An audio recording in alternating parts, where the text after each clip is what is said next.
उत्तर प्रदेश के सिद्धार्थनगर जिले में अवैध अतिक्रमण बताकर करीब 4 पुश्तों से रह रहे परिवारों के घरों को तोड़ने का अल्टीमेटम देने का मामला अब राजनीतिक रंग लेता जा रहा है। बासी नगर पालिका में चल रहे अतिक्रमण हटाओ अभियान के खिलाफ सिद्धार्थनगर जिले के सपा के पदाधिकारी और कार्यकर्ताओं ने जिला अध्यक्ष लालजी यादव की अगुवाई में मौके पर जाकर सांकेतिक धरना दिया और वहां पर रह रहे परिवारों को जायज कब्जेदार बताते हुए इन पर अतिक्रमण की कार्रवाई न करने की मांग की। बता दें कि सिद्धार्थनगर जिले के बासी नगर पालिका परिषद के मंगल बाजार में स्थित करोड़ों की बेशकीमती जमीन को रामलीला समिति ने अपना बताते हुए जिला और तहसील प्रशासन से वहां रह रहे लोगों को अवैध कब्जाधारी बताते हुए उनकी जमीन को खाली कराने की मांग की थी। कई सालों से चल रहे इस मामले में पिछले महीने से काफी तेजी आई और नगर पालिका प्रशासन ने मंगल बाजार के इस जमीन पर बसे लोगों को जमीन खाली करने का नोटिस जारी किया था।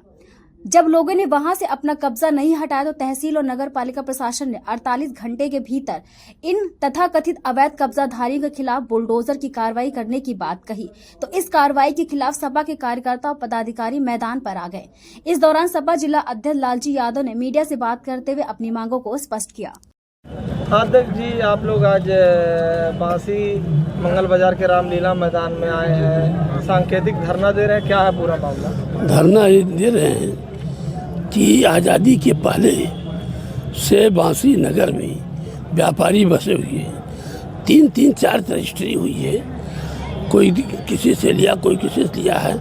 यहाँ तक कि एक कागज़ मैंने देखा कि जमींदारी के पहले जमींदार से एक किसान लिया है और व्यापारी लिया है और उसको भी उजाड़ने का प्रयास हो रहा है। और जबकि समझौते में कोई एक कागज़ हमको दिखा रहा था लड़का कि लिखा था कि ये रामलीला ग्राउंड जो बचा है खाली है उसी को रामलीला ग्राउंड माना जाए और जो अगल बगल बसे हुए व्यापारी उनको किसी ने छेड़ा ना जाए।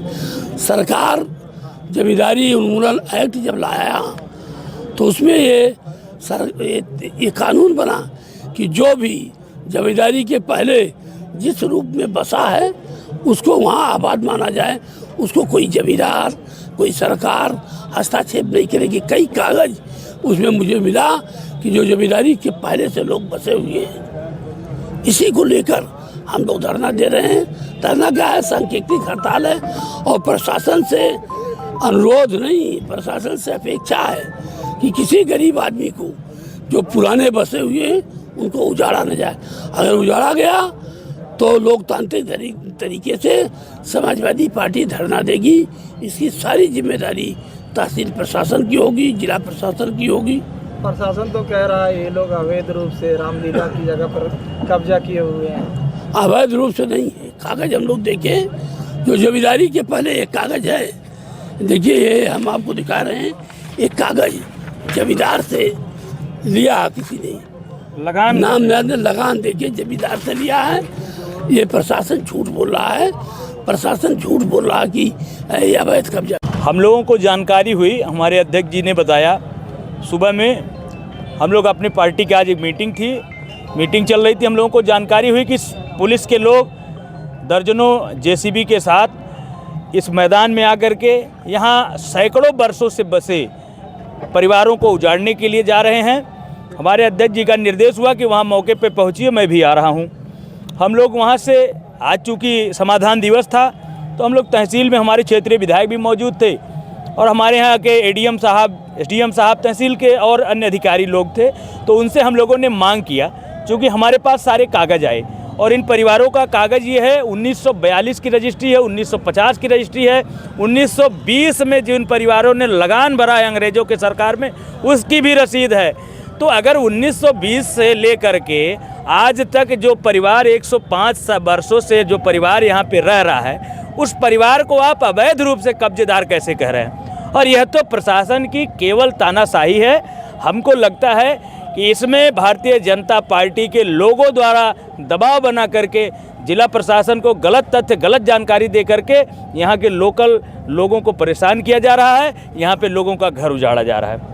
जब इनके पास इस जगह के कागजात है, ये लोगों ने लगाम भरा है, बताया ये भी जा रहा है कि राजा को 23 पैसे, हाँ, ये लोगों को वो दिया भी इसमें माननीय जयप्रताप सिंह जी जो मौजूदा विधायक हैं, आप देखिए उनके पूर्वज, उनके बाबा जी, अब उनके जो भी उस समय के रहे, हम चूँकि व्यक्तिगत नहीं जानता हूँ, और उनके रिश्तेदार रहे, उनके नाम से रजिस्ट्री कॉपी है। ये कॉपी झूठ नहीं बोलेगी, लगान की कॉपी है। उस समय जब उन्होंने दिया था 1950 में बाबूजी यहाँ खड़े हैं विधायक जी के बगल में, बाबूजी को 1950 में 5 मई 1950 को आपकी रजिस्ट्री हुई है, राजा साहब के परिवार ने ज़मीन बेची है। तो यदि उस समय ज़मीन, चूँकि ज़मीन बेची गई थी, जमींदारी प्रथा था, जमींदारों के पास ज़मीन थी, तो इसको किस आधार पे आप कह रहे हैं कि अवैध कब्जा कर लिए?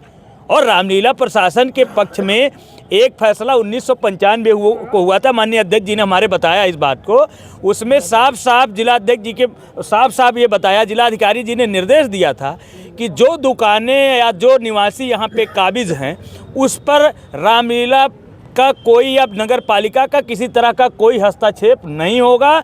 ये समझौता बाकायदा लिखित आदेश जारी है। रामलीला ही तो दावा कर रहा है कि हमारी जमीनों पर लोगों ने कब्जा कर रखा है। रामलीला कमेटी जो है वो भगवान को आगे करके केवल अपनी दुकान चला रहे हैं। वह लोग, मैं आपको बता दूं, इसमें सैकड़ों की, हजारों की संख्या में व्यापारी आपके सामने हैं।